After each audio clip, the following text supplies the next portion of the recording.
should we dive into something that we've been waiting to talk about for a long time, or you've been waiting to talk about for a long time?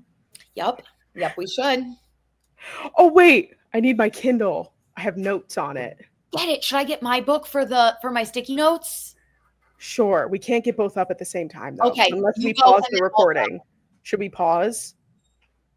No. Oh, can we do that? Yeah. I can All pause right. it. Let's All right. pause. Okay. Okay, we're still back. We just time traveled. We just time traveled. You don't even know how much time has passed in between. Okay. So, first of all, before we get into all the specifics of all this, we're going to be talking about Sunrise on the Reaping. Welcome back to another edition of Book Talk. I have officially finished rereading and reading the entire Hunger Games series. Holy shit. This book was so good and so gut-wrenching and so sad, and it really affected me a lot. Yep. But I am very happy that I read it. And originally I was like, I see how this is sad, but I don't know how, like, people were like gut-wrenchingly sad. And then I finished the book and I went, oh, it is gut-wrenchingly sad. I vividly remember I was probably like 80 pages in, and I texted Robbie and I said, I was like, because we were like reading, we were about the same point. And I was like, I'm a little nervous because like we know Haymitch ends up alone and drunk. And Right. I was like, so where do all these people go? Like, what happens? Nothing could have prepared for me for where they all went, I should say. I was expecting people to die, obviously. Yes. But I just didn't know in what capacity they were going to. Yep. And I would say almost every single death that was important to Haymitch just got worse as you went. It just kept getting worse. Yes. And I was like, when is this going to stop? And then I was like, okay, well, the only person left is Lenore Dove. What the fuck?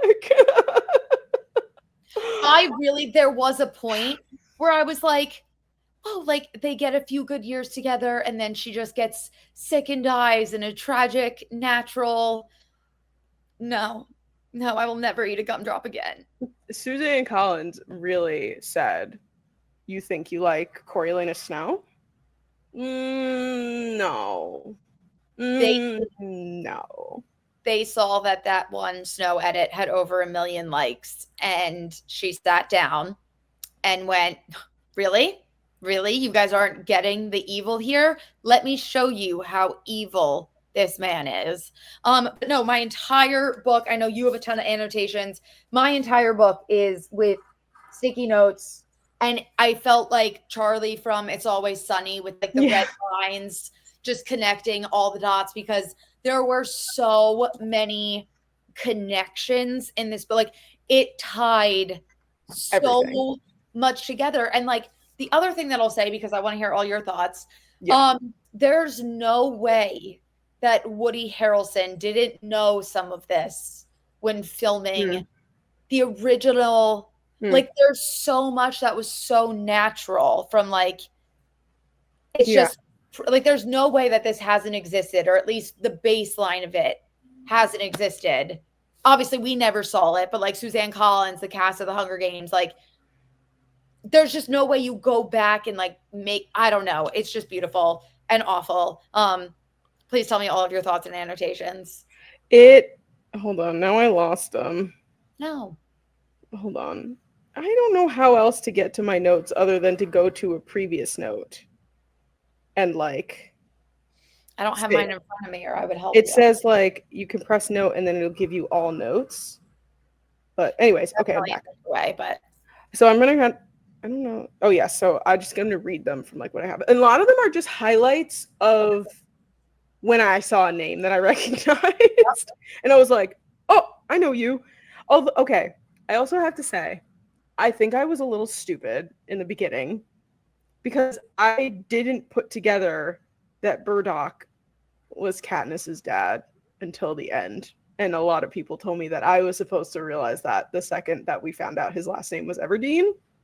I didn't put that together. Okay, that's okay. Now you know. Yes, it wasn't until like literally I think it's in like the epilogue. He was just like, yeah, when Burdock dies in the mines.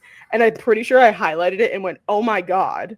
Yeah. And I was like, the whole time I had no idea. I thought he was like some distant relative, but I didn't put the time together and realize it was probably. So did you realize that was her mom?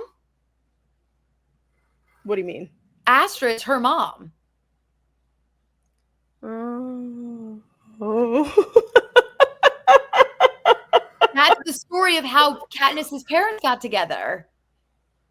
And that explains her covey. Oh, we have so much to go over. Oh, I feel like I fear I missed a lot. So let me go through it and then you can tell me anything that I've missed. Oh, because I spent 3 months after reading this book doing research. So okay. I'm here. Perfect. Okay. Well, the first thing that I highlighted was just the fact that he said, I have to agree. And though I'm not a drinker myself, I'm glad to get the bottle. And the second I saw that, that was like, this is what page 11. And I was like, oh no. The second I read that line, I was like, I know that this is not going to be good because yeah. I also, just real quick, I just opened to a random page and it's page 15. And I wrote Astrid, ? Katniss's mom. Oh, no, I did not put 2 and 2 together because I even texted you at one point, like when I first started reading, and I was like, which one is the friend, Maisley or Luella? And you were like, Maisley. And I was like, got it. Wow. So I definitely, there was definitely things that I was just not grasping in the beginning, I think. That's okay. It's a lot. Oh, and then he was talking about how Dead Girl called Lenore in this old poem and half for a shade of gray, which I found out the day that I met her. It was just like all the things that and I loved was also just the fact that they talked about Lucy Gray, but he didn't know about Lucy Gray, so it was in a way that was like, this person exists, but I'm not really sure how important she is. And then like slowly but surely it like slowly starts to like learn more and more. There's one part at the end that I want to discuss because when Lenore Dove passes, and I forget his name right now, but one of the covey runs up to her and he's in both Ballad of Songbirds and Snakes and Sunrise on the Reaping, and she's dying and he goes, no, not again. Oh. So I said that, and I don't know what it means to this. Like, I don't think it's confirmed, but like, there's a grave for Lucy Gray. Oh. I don't know what that means, but I was like, this means something. Yeah, and too, when we talked about Ballad of Songbirds and Snakes, and you asked me, you were like, what do you think happened to Lucy Gray? And I was like, I think she's fine. And like I did too. I was like, oh, she just ran off and like started a new life. The second I saw the grave, I was like, oh, and then he literally, wait, hold on. No, I literally highlighted. What is it?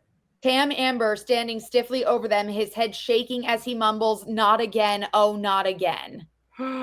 Well, the thing is that I made it, my first like actual notation was page 14, and I just highlighted the last name, Baird, and I wrote, something must have actually happened to Lucy Gray. Now they're not singing.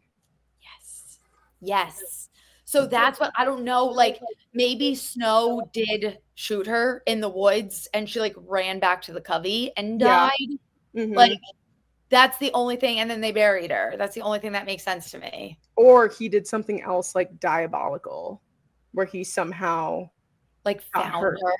Not even that, but like the way that like he gets the gumdrops to Lenore Dove. Maybe there was something else that he somehow gets to Lucy Gray. All because she just said, you're fucking crazy, bro. Get out of here. He blocked that he was a psychopathic, narcissistic liar. And she said, I'm out. So then he has to kill her and murder children for the rest of his life because his one situationship didn't work out. Yeah, he's absurd. Okay. I also just highlighted a couple things too throughout the book that was like connected to drinking. Yes. And it's like something that she said was the sound system crackles to life, sobering us up. And I was like, it's I see the reasoning why she's incorporating like words like sobering into things when obviously, and I thought it was so ironic too that he's like he started his life literally making alcohol and using that to support his family, and now he uses it to support himself. Are you kidding? Oh, it's so gut wrenching. Oh, and then I highlighted Otho Malark, Yes. and because that. So explain to me how I knew that was Peeta's dad, and I didn't know that Burdock was Katniss's dad. How does that make sense, Sam? Huh? What wasn't clicking that day? I don't know. I don't know either. Well, also, I feel like she goes more by Katniss, and he's like Peeta Malark, like always. Mm-hmm. I always say his name in Effie's voice. Peeta Malark. Malark. Yeah, no. Oh wait, what was this? Oh, no. But I don't know why. I just assumed because I think that I saw like he was the baker, and I was like, oh, this must be Peeta's dad, and then I just didn't even grasp anything else. It's I okay. think I was reading it kind of fast. It's like, also like it's a fuck ton of it is random, and they don't explain, like they talk about it very much. Like it's not like they're alluding to Katniss in any way. Yeah. I also highlighted when Lenore Dove isn't crying. Plutarch will not get his tearful goodbye, not from her or not from me. They will not use our tears for entertainment. Yep. And there were so many things I think that connected to the things that he preached to Katniss while he was like, one, getting her into the Hunger Games. I don't know if you can hear the cat meowing in the background. Getting Katniss into the Hunger Games, like all the things that he did to prep, then becoming the Mock J, like everything that he learned through this experience, I think he was applying. He literally referred to Plutarch as lightning. And lightning is what blew up the arena to spark the revolution. And I was like, Suzanne Collins, your fucking mind. So insane. And I think that's why part of the reason also why I like this book so much more than Ballad of Songbirds and Snakes was because we got those like blatant connections. Yes. For the most part. And also almost every single book had that same cadence of waking up, reaping, Hunger Games, effects of Hunger Games, ending. Like that was almost every single book. Yeah. This was the same like thing. Ballad of Songbirds and Snakes is like its own entity, if that makes sense. 100%. Okay, I also highlighted Maisley as a Mockingjay because we find out that it's her pin, right? Yes. Okay, that I caught. Oh, here was another thing. The crowd looks drunk to a person, hooting and hollering, red-faced and sweating. All same stuff as before. Wait, there was what how gut-wrenching was the end when you realized, like when he found out that he calls Luella sweetheart, and then he was like, I'll never, like he stopped saying it after that. And then looking at Katniss, she reminded him so much of Luella that he brought it back. And like that was his best friend's daughter. I remember putting that together, and then I was like, at first I was like, he calls her sweetheart, but in like a different way. So I was like, am I reaching here? And then I saw a TikTok that basically was like, here are all the connections from Katniss to Luella and why, she reminds her Haymitch so much of her. And I was just like, oh. Wait, and have you seen the way they casted Luella? Oh my God, she looks just like a young Jennifer Lawrence. Yes. They did such a good job. No, like these casting directors deserve whatever they want in life. They really do, especially because then I was speaking to Michael's sister about all this because she read it too, and we were literally like, she was telling me all this and then connecting things that I wasn't connecting before. And I was just like, oh my God. And then she was like, wait, have you seen the casting? And I was like, well, not all of it. I was trying not to until I finished. And then showed me that. And I was like, how did they do that? No, like it's really, really insane. And it's so funny because the movie comes out, I think a day or two before one of my best friend Paige, her wedding. And she is obsessed with the Hunger Games, loves Sunrise on the Reaping. Yes, you were telling me this. Yes, we were saying November 2026, November 2026. And she was like, what day? What day? And I think her wedding's the 21st. I think it literally comes out the 20th. And she goes, perfect. We can still see it. Yeah. Amazing. Just That's nothing how we're we going to spend before her wedding.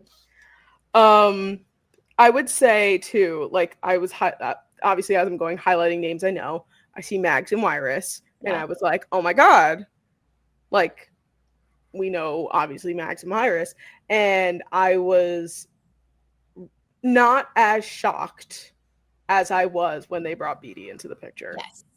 Like I was like, okay. I was just like, buckle up. Oh, yes. I think I texted you and I was just like, I just found out that Ampert is Beatty's son. And I was like, I know this is going to mess me up. Sam, I know it is. I screenshotted your text and sent it in my group chat with Paige and Robbie and said, I don't even know how to respond to her. Because I was like, I wanted you to go in blind, but I was like, knowing what was coming for you, I was like, oh, buckle up. And you're like, on the beach. I'm like, you're going to be hyperventilating. Like, I literally read, I texted Jordyn, I was laying on the beach, enjoying my day, read Ampert's death on the beach. And I was like, are you kidding me right now? Like I was, and the thing was too, I had texted Michael's sister as well. And I was just like, yeah, I'm going to be reading, like, I'm going to be relaxing on the beach and reading Sunrise on the Reaping. And she was like, that doesn't exist. And I was like, oh, you're right. You're correct. I did not enjoy myself while I was sitting on the beach. Nope. No, there's absolutely none of that. It's so funny because like recommending this, it feels like the same vibe as Throne of Glass. And I did the same thing last summer with Throne of Glass, and obviously no spoilers. I was reading one of the books and on the beach vacation. I'm halfway through the series. I don't want to read anything else. Yeah. I'm reading the most gut-wrenching on the beach, like like sobbing with my whole dad's, like my stepmom's family. And I was like, I shouldn't have done this. Like I thought I was gonna be okay. Oh my God. And it's crazy. And it's so funny because these books, it's like you'll sob, have a panic attack, want to kill everybody, and be like, you have to read this. This is the best book so good. Yeah. No, literally. I actually just got to the point in my notes where I highlighted like Beatty's intro, and then it says, therefore a mentor assigned to coach his own child to his death in the 50th Hunger Games. And it just says, note, oh, this is going to hurt later. I was just like, you're kidding. Yep. Also, do you want to make it hurt even worse? Of course I do.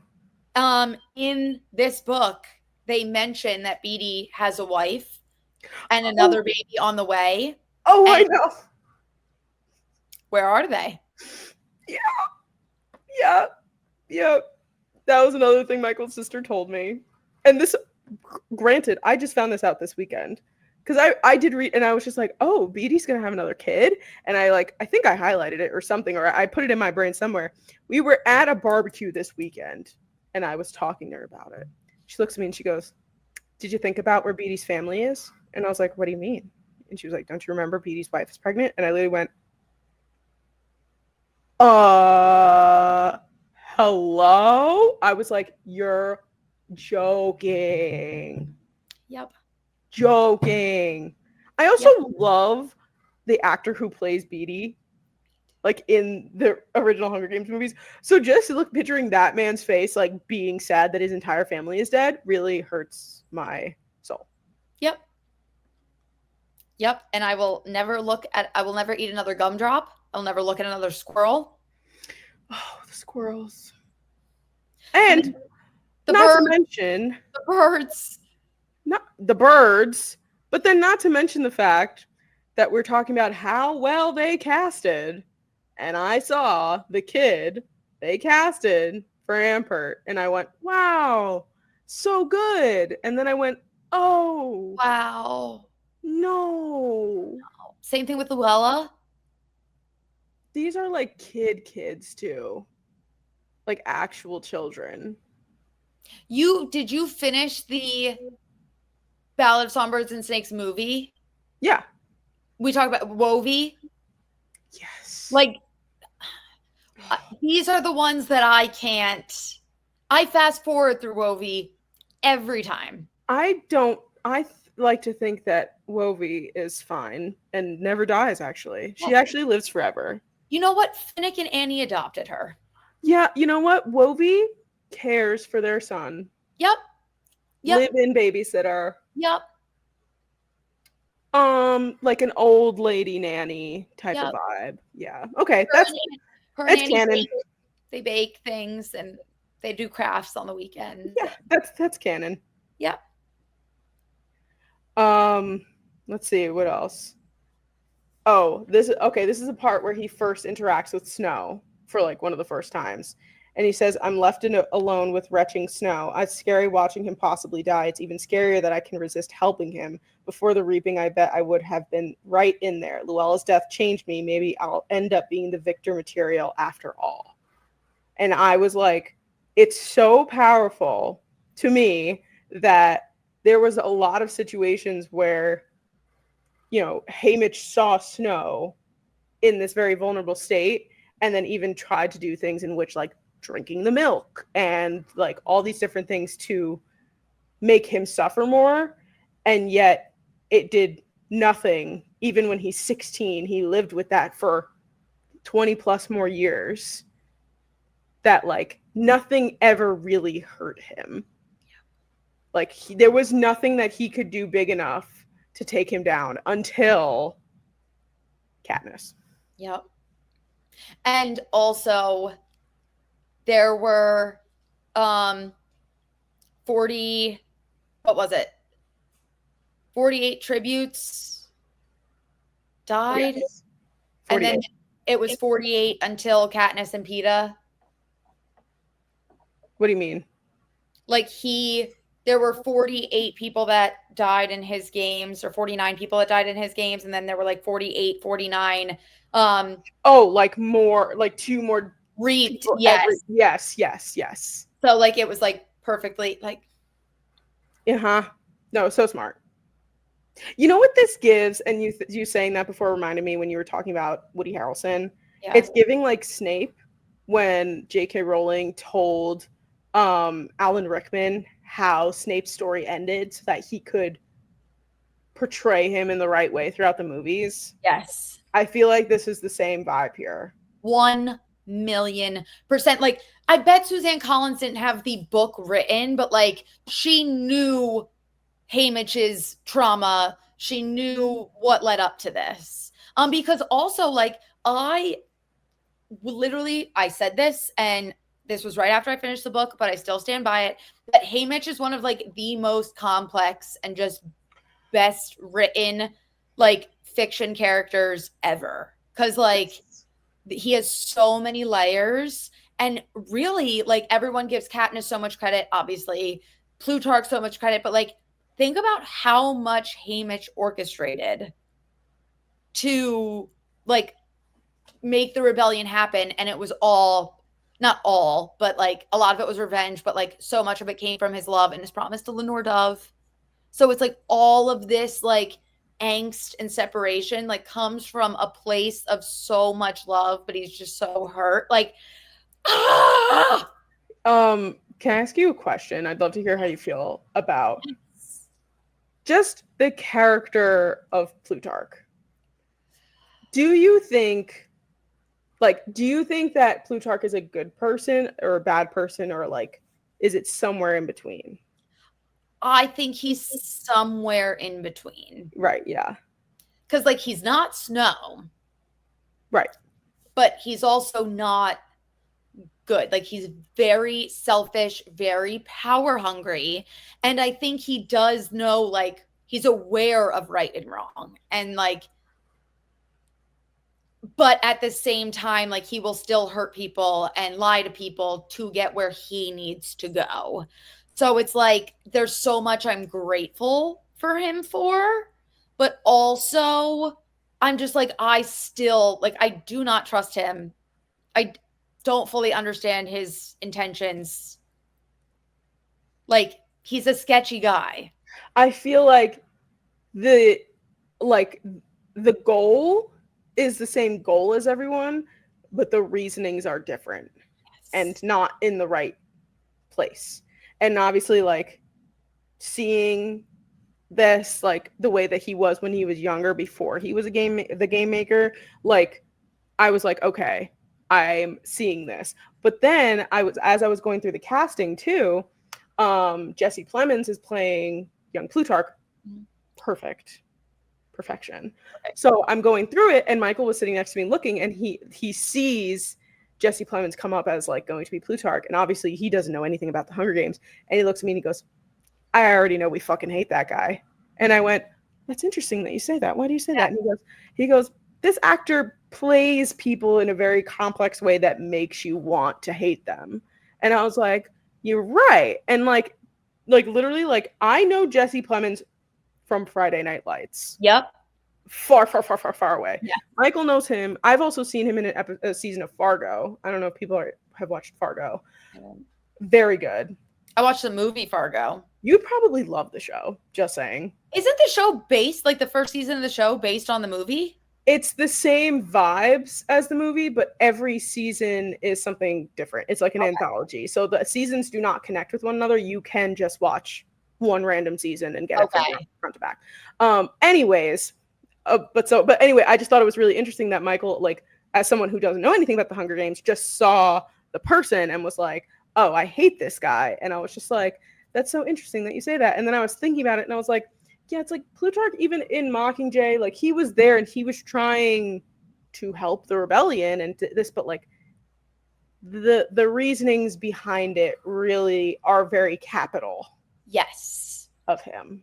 So fair. And like, that's the difference between, like, him and Katniss, because, like, Katniss is like, I'm doing this because I fucking have to, because you're putting me in this position. Like, she never wanted the spotlight. She never wanted to be the face of the rebellion until she realized she had to be. And then she had enough anger and revenge to act out that she was like, let's fucking do this. But she never wanted it. It's not like she was like, I'm fighting to, she even said to Joanna, and they had that exchange in Mockingjay, where, like, but Plutarch definitely wanted to be pulling the strings. He wanted to be in control. He wanted all the power. I think you said the right thing. Plutarch is doing it because he wanted to. Katniss was doing it because she had to. Yes. And I think that's the difference. Yes. Like, Plutarch didn't have to do that. And even in this book, he didn't have to help Haymitch with anything that he said, but it's because he wanted to, and he wanted to do this rebellion. But the people in the districts and people like Katniss, they didn't have any choice. In order to change their life, they had to rebel.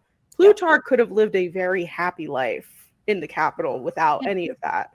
And that's like, and if he was like, this is the difference in him also being like, the Hunger Games are wrong. I'm so against this. I want this gone. Like, if that's the case, that's one thing. And like, that was like, I feel like we get a sense of that, but it was more for like power than like actual, I'm worried about all of the kids that we send to die every year. Like, yes. So it's weird. It's a weird line. Cause there's so much that like wouldn't have happened without his help.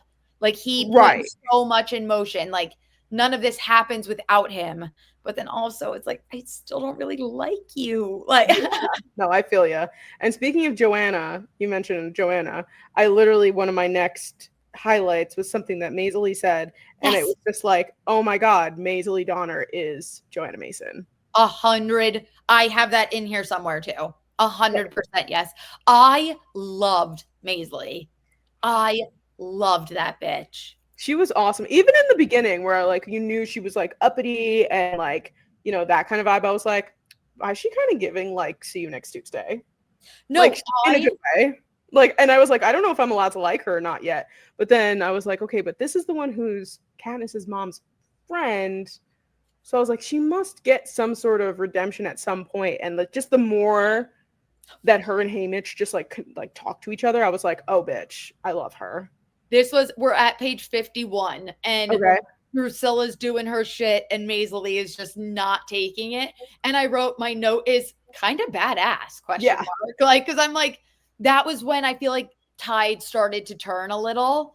And I was like, I think I'm going to love her. Yeah. And when Maisley realized, too, that she was like, I'm not getting out of this. I don't give a fuck what people think of me. Yeah. And that's when she slapped Drusilla, I was like, yep, all right. I kind of like you. You kind of rock. I think that you are going to be a really, really fun character. And she was. And, and the next thing I had highlighted too, page 217, I hold out my arms without a word. Wyatt and Maisley join in a group embrace. And I was like, like they were three people who had nothing in common with each other except the Hunger Games. And they found a way to like really care for each other. I'm also kind of pissed off that Wyatt didn't have more of a arc. He went so quick. We didn't even see him in the when we got into the Hunger Games, he was just like, yep, Wyatt's dead. And I was like, oh, I wanted him to be like, the odds of us winning and blah, blah, blah, blah, blah. And I was just like, damn. I think Suzanne Collins just got tired of doing the math. That definitely. And I don't blame her. No, I get it so much because they were like breaking down like number wise like odds and stuff, and I was just like, I feel like maybe she just was tired of doing this, and she was like, you know what, we can't do math in the woods. Also, do you think he was so autistic? Oh, so autistic. I love him so much. No, yeah, I did. In the beginning, I was just like, again, I think all in the beginning, before you get to know these people, you're gonna feel a certain way. But literally, as it just started going, and then I was just like, oh, he's kind of interesting, and he's obviously helpful, and he wants to help, and he wants to get out of the reputation of his family, which is like all the betters and everything, but that's all he knows. So he's like trying to utilize his strengths to people's advantage, and then that was it. But he died courageously protecting Lulu, which we didn't even delve into Lulu.